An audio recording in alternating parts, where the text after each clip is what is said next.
গতকাল যেই সোনা লাফিয়ে উঠেছিল আজ সেটাই আবার নিচে নামলো। বিনিয়োগকারীদের অনেকেই এমন অবস্থায় অবাক হয়েছে। তবে এর পেছনে রয়েছে খুবই পরিচিত একটি বাজার বাস্তবতা, খবরের তাৎক্ষণিক প্রতিক্রিয়া আর ঠান্ডা মাথার বিশ্লেষণের পার্থক্য। মূলত যুদ্ধবিরতি ঘোষণার পর সোনার দাম প্রথমে বাড়লেও আজ আবার কমে যাওয়ার পেছনে মূল কারণটি হলো বাজারের প্রাথমিক প্রতিক্রিয়া এবং পরবর্তী বাস্তব মূল্যায়ন, এই দুই ধাপের পার্থক্য। আর তারই প্রভাবে গতকাল দেশের বাজারে 22 ক্যারেটের প্রতি ভরি সোনার দাম ৬,৫৯০ টাকা বাড়ালেও আজ আবার ৪,৪৩২ টাকা কমিয়েছে বাংলাদেশ জুয়েলার্স অ্যাসোসিয়েশন বাজুস।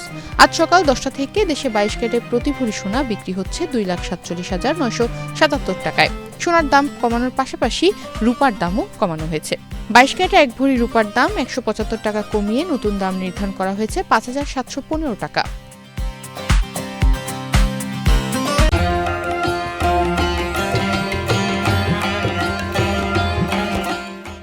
নতুন মূল্য অনুযায়ী ৯ এপ্রিল বৃহস্পতিবার সকাল 10টা থেকে দেশের বাজারে 22 ক্যারেটের প্রতি ভরি সোনার দাম ৪,৪৩২ টাকা কমিয়ে নতুন দাম নির্ধারণ করা হয়েছে ২,৪৭,৯৭৭ টাকা।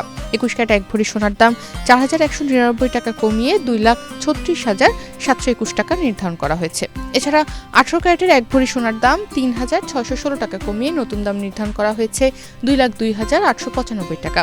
আর সনাতন পদ্ধতির প্রতি ভরি সোনার দাম ২,৯১৬ টাকা কমিয়ে নতুন দাম নির্ধারণ করা হয়েছে ১,৬৫,২৮৯ টাকা।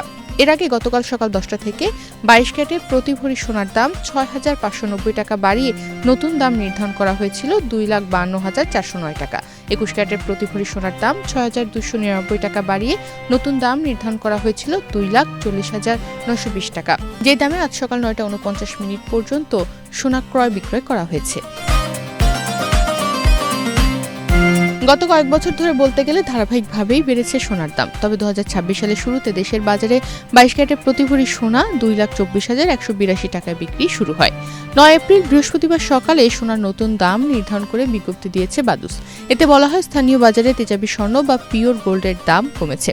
এ কারণে সোনার দাম সমন্বয়ের সিদ্ধান্ত নিয়েছে বাজুস। সেই সঙ্গে সরকার নির্ধারিত ৫% ভ্যাট ও বাজুস নির্ধারিত ন্যূনতম ৬% মজুরি যুক্ত হবে।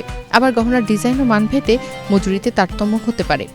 মধ্যপ্রাচ্যে ইরান ও যুক্তরাষ্ট্র সম্পর্কিত উত্তেজনার মধ্যে যখন যুদ্ধবিরতির ঘোষণা আসে, তখন শুরুতে বাজার পুরোপুরি নিশ্চিত হতে পারেনি যে পরিস্থিতি সত্যি স্থিতিশীল হবে নাকি আবার অস্থিতিশীল হবে।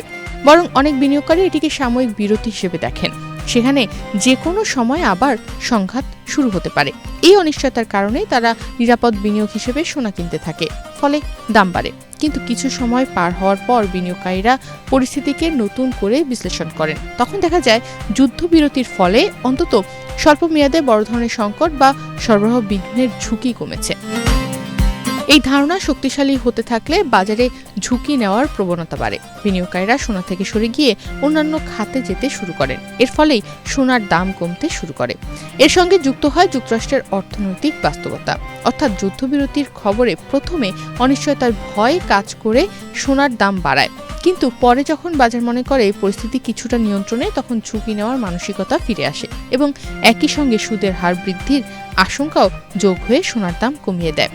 বর্তমান বৈশ্বিক প্রেক্ষাপটে যদি বিশ্ববাজারে সোনার দাম আরও কিছুদিন কমতির দিকে থাকে এবং ডলারের চাপ না বাড়ে, তাহলে দেশের বাজারেও ধীরে ধীরে সোনার দাম কমার সম্ভাবনা তৈরি হতে পারে। তবে যদি ডলার শক্তিশালী থাকে বা আমদানি খরচ বাড়ে, তাহলে আন্তর্জাতিক দর কমলেও দেশের বাজারে তার সুফল পুরোপুরি পাওয়া যাবে না, এমনটাই বলছেন বিশ্লেষকরা। তনিমা রহমান, বাংলাদেশ প্রতিদিন।